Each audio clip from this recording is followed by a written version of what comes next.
Well, my friends, figured I'd get back on here.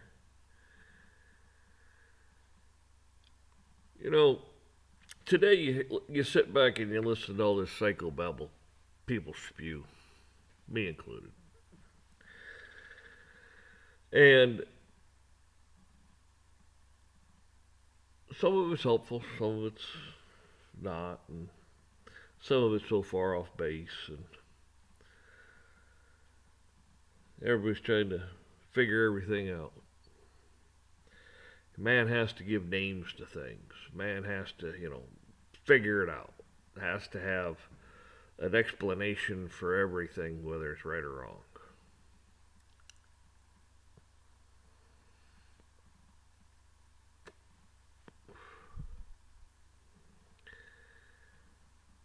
The thing of it is,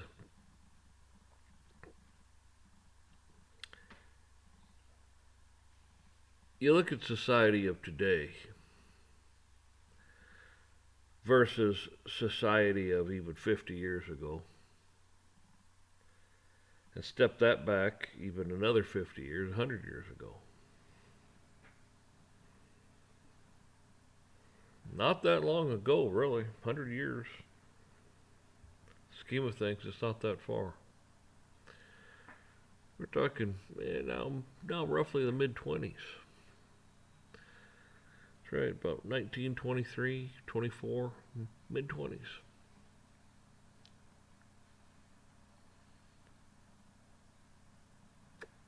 Most of the people that were alive, probably a good 80%, if not more, lived on farms. Small farms, dotted the country all over the place. And we wonder why society is deteriorated. Values and morals deteriorating.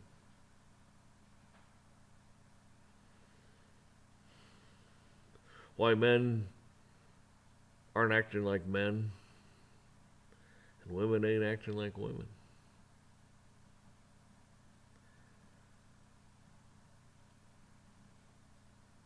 Years ago,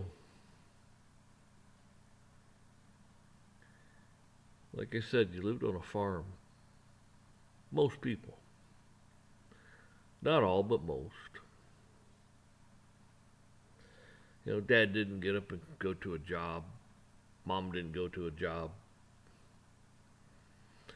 They went outside to survive.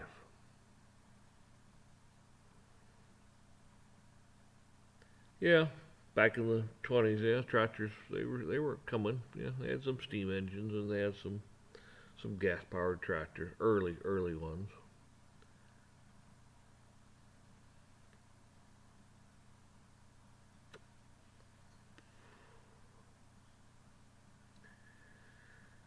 I think the first gas powered tractor my grandpa had was a John Deere. I think it was a 35 GP, general purpose. They just call it an A.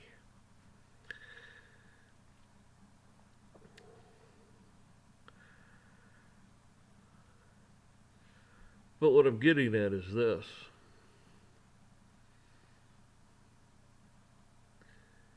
the boys, their sons, went out and worked alongside father, especially the younger ones. A lot of times mom would, the young children, mom would keep them in the house with her. They didn't want to get in the way and get run over and get really hurt, seriously injured or something, because it did happen. But as they got older, they were out helping dad. They worked alongside dad. Dad taught them a lot of good lessons of life, life lessons, I should say. He taught them how to work. He instructed them on how to do things. morals and values. They'd go to church. They'd read the Bible as a family. They'd pray as a family.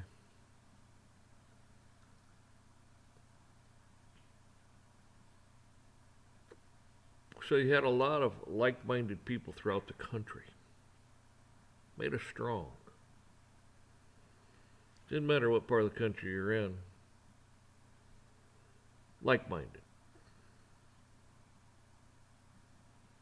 Women, same thing. Daughters worked alongside mom. Mom would show them how to do things. By the time the girl was probably preteen, she could have made the family meal. I remember my great grandmas and my grandmas, they didn't need recipes.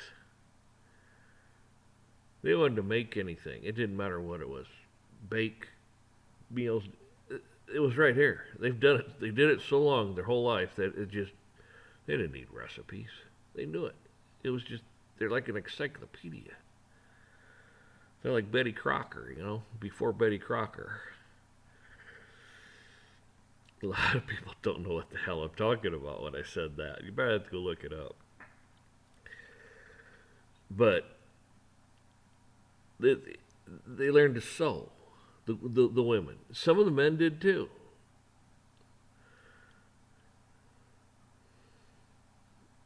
There was a lot of things that were taught that were life skills. And I'm not just talking with your hands, but with your morals and values. And today, the beast system we have, you're not allowed to do that. Mom goes here, dad goes there, kid goes to daycare or the government training center. They run God out of the country.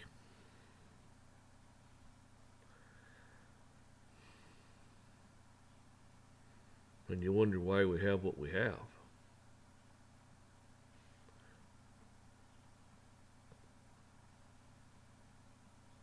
You'd have men that were head of the household that's it. End of discussion. Made the decision. Took the responsibility. When dad wasn't around, mom would go, "We'll wait till your dad gets home." Because she knew in the house, dad was the head of the household. And a lot of times, mom would communicate things with dad, things she needed to run the household, and dad would go, "Yep, okay, I got it, understand." Then they'd go to town. They'd get what they needed and come home.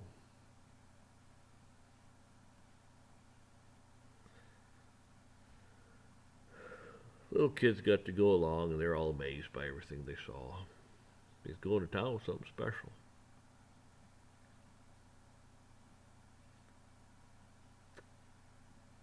Now going out to the country is something special. You're the you pick it stuff like strawberries and grapes and all the corn, pumpkin, the you pick it stuff, where they grow it, you go pick it, and the mazes and the events they have, petting zoos and things. People go out there and they flock out there. It was a harder time, but a simpler time.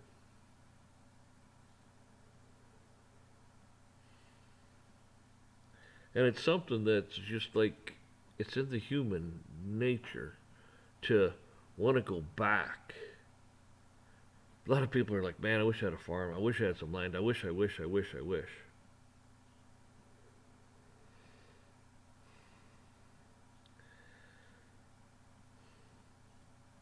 Because they see the value in it. A lot of people see the value of raising their children in an environment like that. Look at the Amish and the Mennonites and such.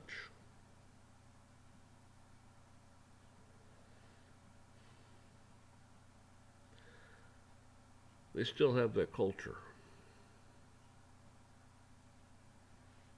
Everybody works together for a common goal.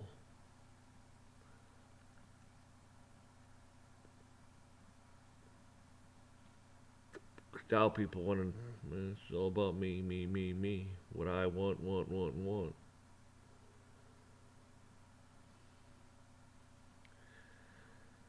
If families would come to a common goal, and let's say the common goal is they want to buy 10, 20 acres somewhere. They want to build a larger home on it. Maybe find something with a decent barn on it and convert it. You got 2 or 3 kids, and they all work. And the common goal is to put their money together and go buy 10, 20, 30 acres. Instead of the designer jeans that have holes already in them, by the way. I make those. I mean, I make them. I should sell them on eBay for $100. I don't know. I mean, it's just like it's like this is our society. I mean, to me, I laugh because it's so stupid. I I mean, just because my jeans get a hole in it, I don't throw them away right away. But these people go buy them with holes in them. I mean, they got a hole in their brain, and they got a hole in their wallet. Come on. I don't know. But if people would take their money, put it towards a common goal, their whole life would change. They'd get back to the basic unit of a family. The children would grow up and surround themselves with people that love them and care about them. You could homeschool them if you wanted to. You got enough people working that someone could sit back home, maybe a couple, and teach the children.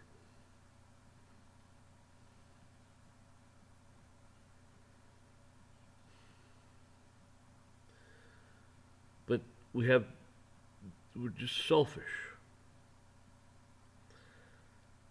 We have to have this and we have to have that. I mean, if you have a couple vehicles, economical vehicles, and somebody has to go to work here and somebody has to go to work there, you might have somebody drop this one off, drop that one off, and go to work, or vice versa, or you have a couple vehicles, instead of everybody having to have their own. Saves a lot of money. Might have to maybe rent yourself maybe a little bit bigger place, or maybe buy a little bit bigger place that has, 4 or 5 bedrooms in it. Might be a little cramped, but when you pool your money together and pay for one rent, one mortgage, one electricity bill, one gas bill, you get what I'm saying. You can save a lot of money that way, putting it towards a goal.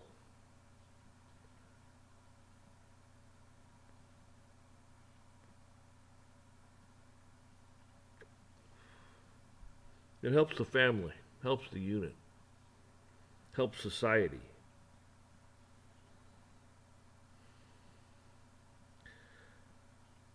And people wonder why we have the problems we have today.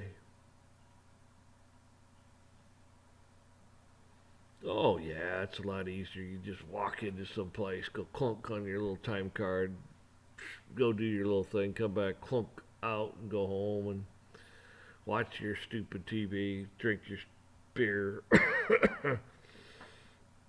eat your potato chips.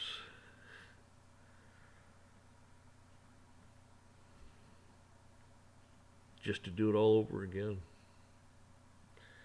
You're like a rat in a cage.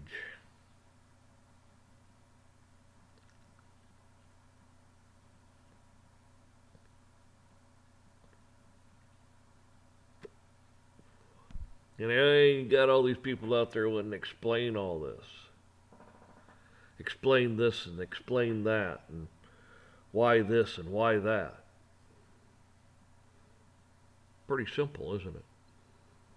Think about that. Think about it, what it was like. It wasn't an easy life, but it was a good life. You had to work. What do these kids today? They don't want to work. They want to take any responsibility. They don't want to make any decisions. The government likes that. The government doesn't want you to make decisions. They'll make it for you. They want to just claim the rights and claim this and claim that when they don't have any right at all. But we sit back and we don't say anything. Years ago, and not that long ago, you'd get in trouble. Another parent's dad might have come outside, smacked you alongside the head, and said, "What the hell's wrong with you, boy?" He might take you over to your house and say, "Hey, you know what this kid was doing? Throwing rocks." And then your dad looks at you and goes, "What the hell you doing?" Smack you alongside the head too. And then he thanked that parent, say, "Thanks. You having more trouble with this little brat? You let me know." Community standards. Government didn't have to tell you.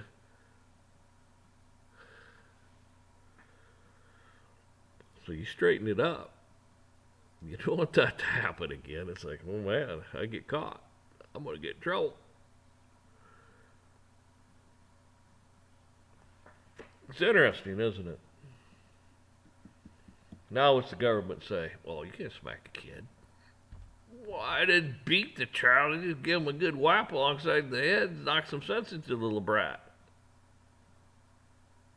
We can't do that. Well, I smacked his butt with my hand. You're hurting that. You're hurting the child's psyche. You're hurting his ego. I want to hurt his ass, so it goes from his ass to his brain to teach him something. Then why you got all these problems. You wonder why you have all these problems with these kids.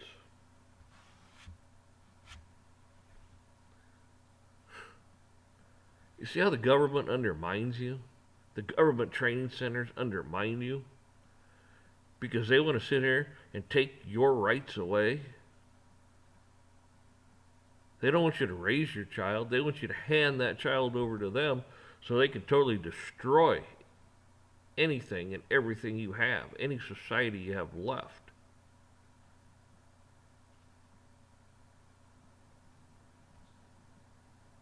They don't want these children to be raised by you. They don't want these kids to have any morals or values. They don't want these kids to have a strong father figure at home. They want some snowflake raising a kid.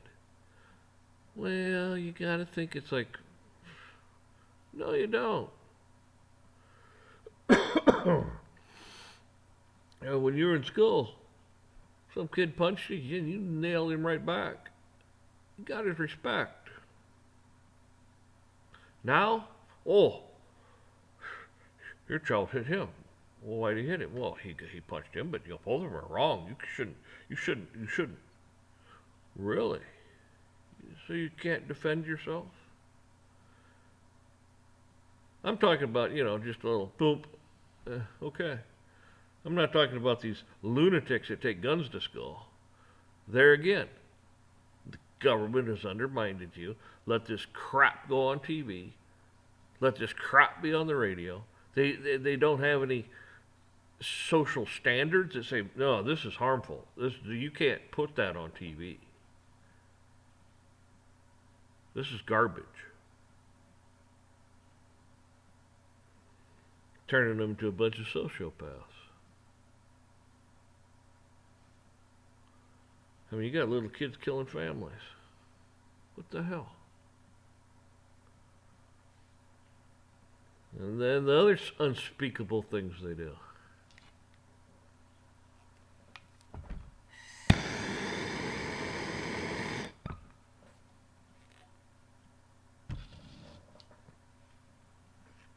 You know,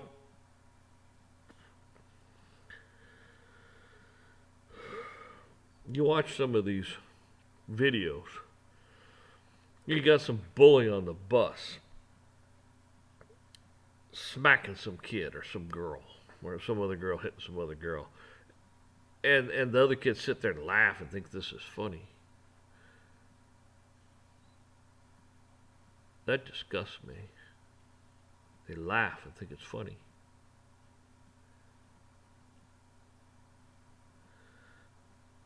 And what's the government do about it? Oh, don't do that again. They just go out and do it again. Parents are upset, rightfully so. They should be.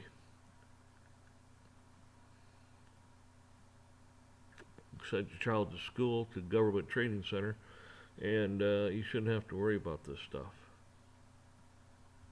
I mean, years ago, worst thing come home is maybe with a little bruised face, maybe a little bruised ego. But the other kid ended up going home the same way, and they learned their mutual respect, didn't they? Equal and opposite reactions. They learned Newton's law.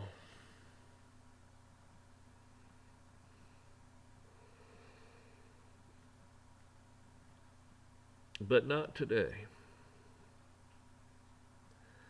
The government creates these problems, and you're supposed to sit back and go, oh, well, the law is, the school rules, the policy is. Who are you? Who are you? They think they own you. They think they can dictate to you. They think they can do whatever they want to their children. Your wife's not even safe driving down the road with some of these psychopath cops.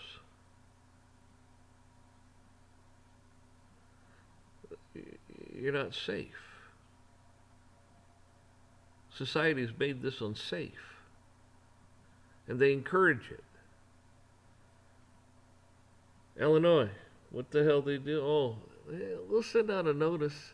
You can kill somebody. It's okay. We'll you go back home, no bail, nothing, and we'll send you out a notice. And if you don't show for that notice, well, we'll send you out a second notice, a little stronger, that says you need to show up for your court date. Really?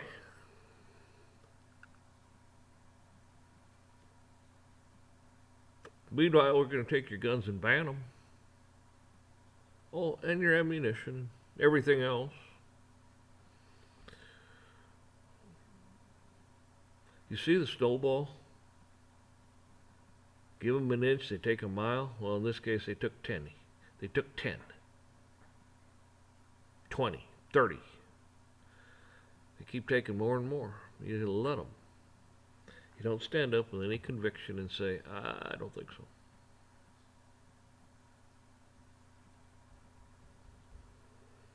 You scare the hell out of them. You as a people scare the living crap out of these people. There's too many of you. And they don't want you armed. Does that tell you how awful and wicked and what a terrible, terrible thing they got planned for you? That's so terrible it's unspeakable. They don't want you to be able to defend yourself from them. They don't care about criminal. They are the criminal. Anybody that walks in and starts taking your rights, telling you can't do this, you can't do that, you can't defend this, you can't, and they just walk in and say, well, it's law, I'm taking this, I'm taking that, I'm taking this, because, well, because we made the law and we said we can take it. Okay.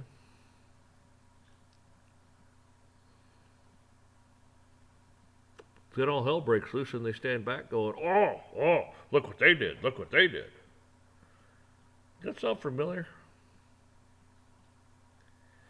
Kind of like what goes on in the world with us. We poke and we poke and we poke until somebody gets mad and strikes back, and then also that gives us the excuse to walk in and do whatever we want to do because, well, look what you did.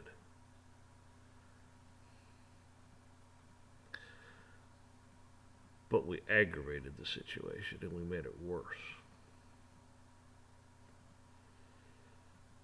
Because the people that are in charge don't have any morals, no values, no nothing.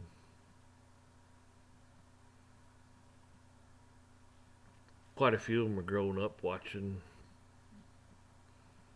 I don't know, whatever in their mom and dad's basement. Listen to this crap music. Watching this crap TV. Told how special they are. How they have all these special rights that they gave themselves. No equal protection under the law. That doesn't count. You don't have that. We have qualified immunity. Oh, you do? So do you. It's called the Bill of Rights. Oh, but that doesn't matter because they break that too. They take an oath, but they break it. Doesn't matter. Isn't it funny how we went from in less than 100 years? Because even back in the 40s and 50s, there was still a lot of people were still farming. A lot.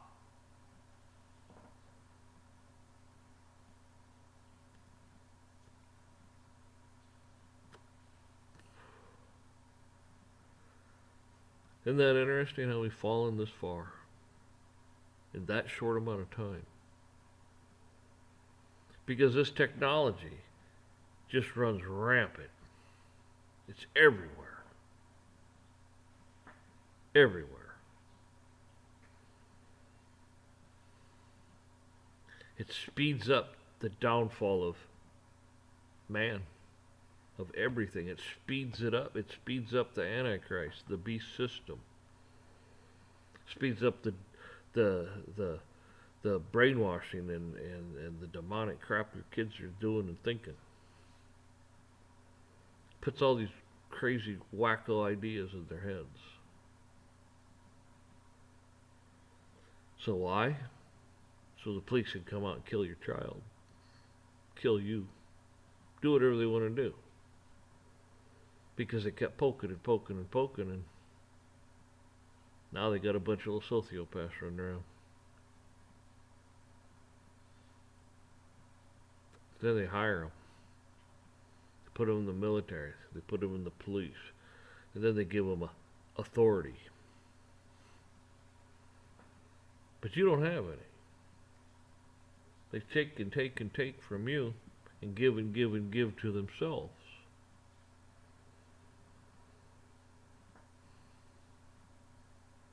And then you got all these people out here. Now I'm going to go back to the very beginning.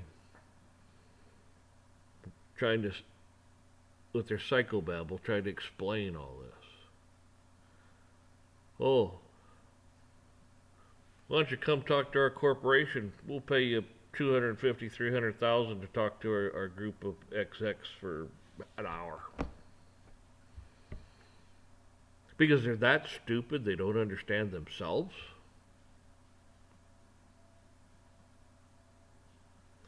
Because somebody comes up with a few little cute catchphrases and a few little, the 10 little, I don't know, the 10 points of ass grab.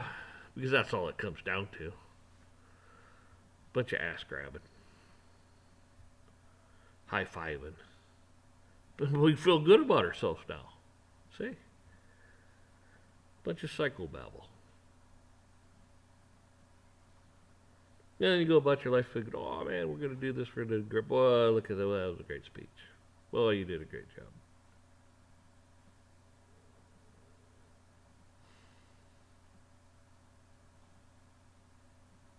First of all, you have got your heads all screwed on wrong.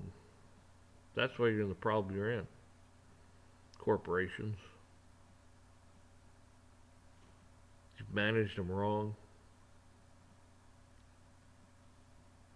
You're listening to the wrong people. Everything you're doing is wrong. You got greedy. Instead of trying to fix it and make it right with morals and values,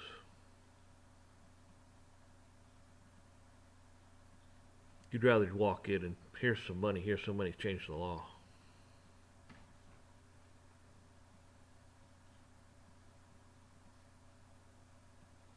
Pretty interesting, isn't it?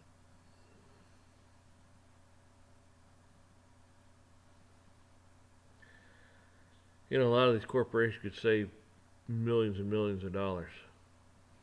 Why don't they? HR, contract it out. It's simple. Here's the handbook. They go, oh, that's the law. Okay. They can handle it. You don't need to have all these people working in HR. Accounting's just numbers. Here, we'll hire an accounting firm.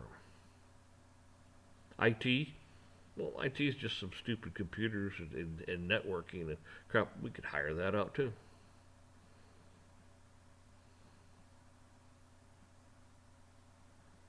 And all these people between like area or district managers up to the executive, why do you need them? Everything's put on spreadsheets and this and that anyways. That's what you made, that's what you lost.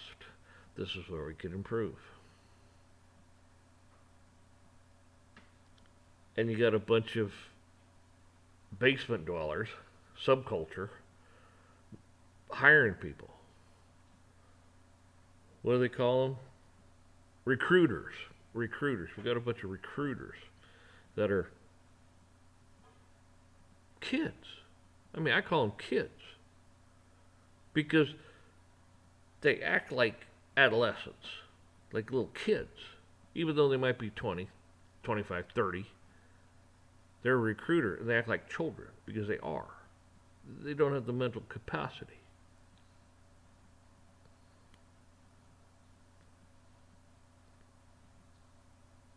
They don't have the life experiences. They've never done the job. How did they hell they know what? Oh, I read it in a book. They told me what. You get somebody that's experienced, that's hiring for a particular job, that's done that job as a career. Oh, that person's bullshitting you. Don't hire them. Oh, that person's good. They know what they're doing. Yeah. They'll pick them out. Boom. Why don't you take your older generation, preferably ones that have retired, or ones that are on the verge of retiring, and give them the job and make them the recruiters? It's not a hard job. A lot of them probably like doing it. They're still interacting with people instead of sitting at home watching, I don't know. I don't even know what's on TV anymore. Jeopardy, Price is Right. I don't even know if those things are even around anymore. I have no idea. But instead of watching crap like that, they'd probably rather, oh, we can do an interview. They'd ask the questions. They'd watch the person. They'd pick up on the vibes. They'd listen to what they're saying. And they'd go, this person's bullshitting me all the way through. They've never done this. They don't know what they're doing. They weren't trained properly. They don't have enough experience to do what you want them to do. So you're going to hire them and put them in this position, and it's going to fail. They're going to fail. You set them up for failure. And then you got people in there training people that don't know what the hell they weren't trained to begin with themselves properly. I've talked about this before. It goes like, here's the good ones and the bad. It just keeps getting worse and worse and worse. Instead of throwing our older generation away, Good job, Pops. Yeah, you can go retire now. I still got some good years left in me. Oh, we got this. Why? Because you're arrogant. You're entitled.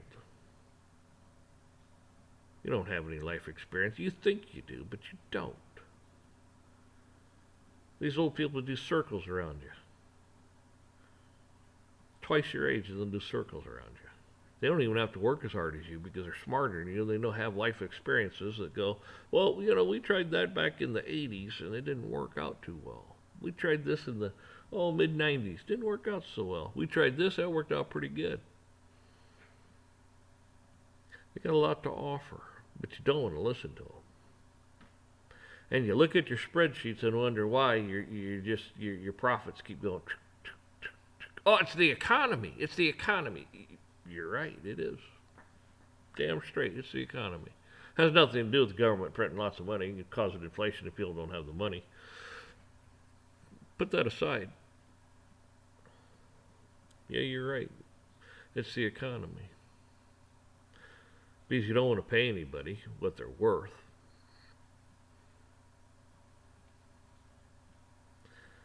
I can hear it now. Click, click, click. Oh no, I should be going click, click, click, click, click, click, click. watching the, what the hell is that?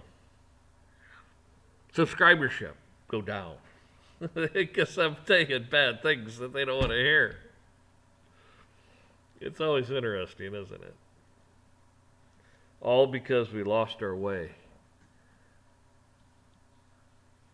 The 100 years ago, 50 years ago, Dad and the kids would go out into the fields. They'd work side by side. Dad would instill values in them and morals in them and show them how to do this and show them to do that, set them up for life. So if something happened to Dad, the oldest son would be able to step right in and take over. The oldest son might be 12, but he knew as much as Dad. Oldest daughter might be 13, knows as much as Mom. They can still sit down at the table and pray together. Sit around in a group as mother or dad or someone, or as the children are learning to read. One of the children, here, John, go ahead and read the chapter, the verse out of the Bible. And he reads and everybody listens. They pass it to the next one. And they all have fellowship together too. Learning morals and values. Amazing, isn't it? Amazing.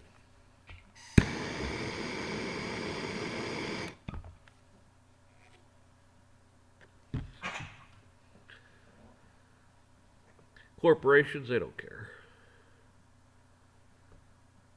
Where's my yacht? Let's see, what kind of leather was that we were looking at for that yacht? Oh, okay, yeah. We want that in royal blue. Oh, okay. Oh, the Learjet, yeah, we wanted we wanted alligator for the seats, yeah. But we wanted that in pewter, right? Yeah. My wife said, yeah, we wanted that in pewter. Oh yeah. Oh, the girlfriend? Oh yeah, she wanted a new vet, one of them C8s or whatever, She wanted that. She wanted that maroon, yeah. That's where we're at.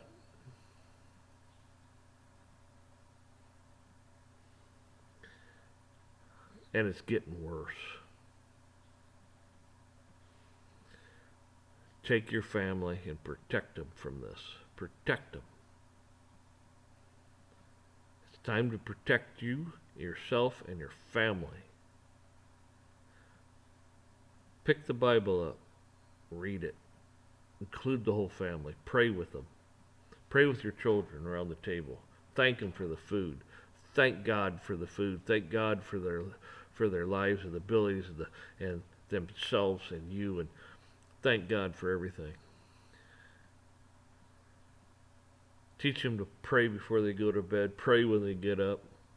And thank God all between all waking hours.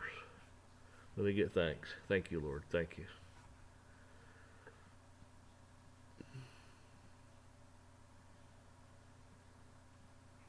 You'll raise some mighty fine children that way. Well, anyways, I've gone way long on this, I'm sure. So anyhow, you folks take care. Pray for one another. Pray for yourselves and your children. You have value in life. These demonic son of a bitches want to make you feel like you're worthless. You don't matter. You matter. You matter to God.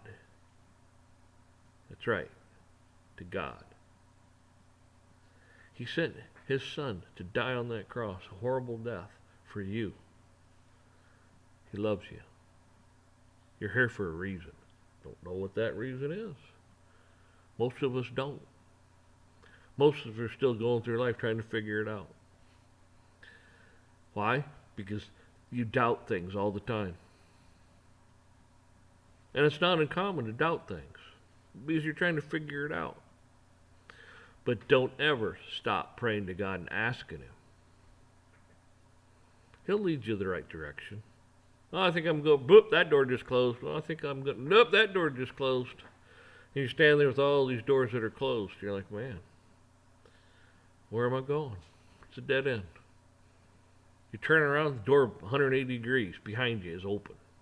Oh, hell, I guess I'm supposed to go that way. Trust Him. Ask Him. Be righteous.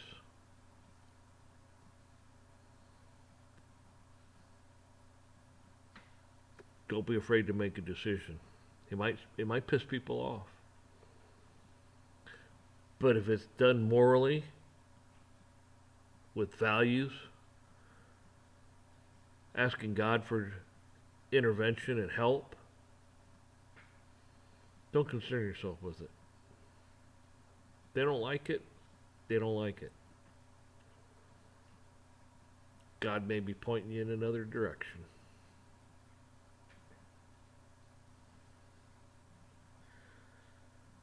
I want to see everyone get saved that can be saved. Not everybody's going to do it. Some people, a lot of people are going to have to burn in hell. I might be one of them. I don't know. I'm not going to sit here and claim to be self-righteous and all this and that stuff because I'm not. Maybe I come across that way. I don't know. But I'm a sinner too.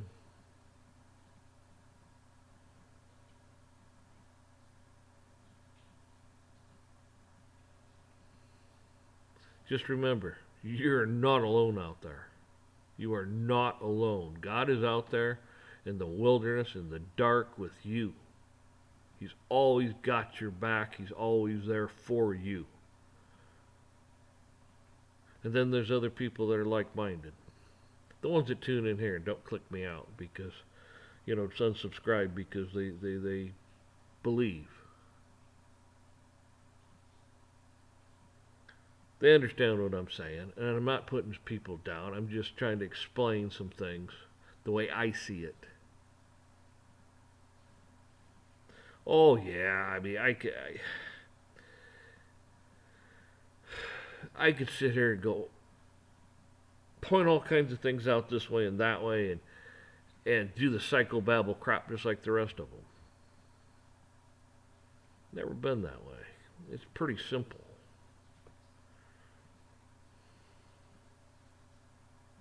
Anyhow, like I said, pray for one another.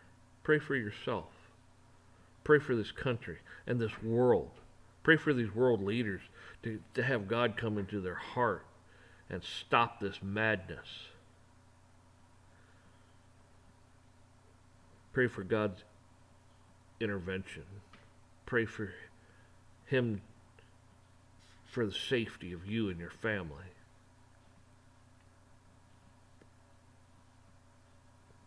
Because let's say God forbid something bad happens. At least you can go, yeah, we prayed. We asked for forgiveness. We did all this stuff. They're in heaven waiting for us.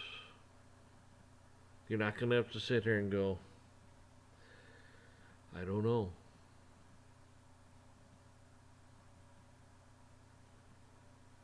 So you can go out with a clean conscience.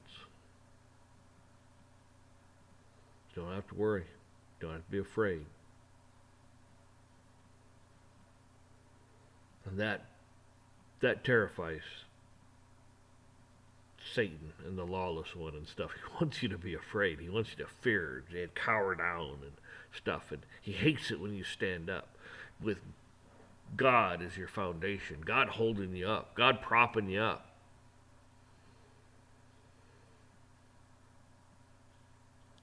And when he stands up and says, listen, you leave this one alone, he flees. He runs from you. If you rebuke him in Jesus Christ's name, he runs from you. You terrify him.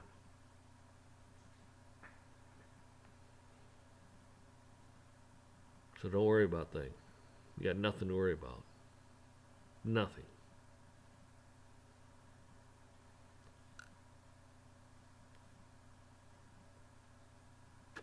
Well, I'll say it again. Y'all take care. I'll click off now.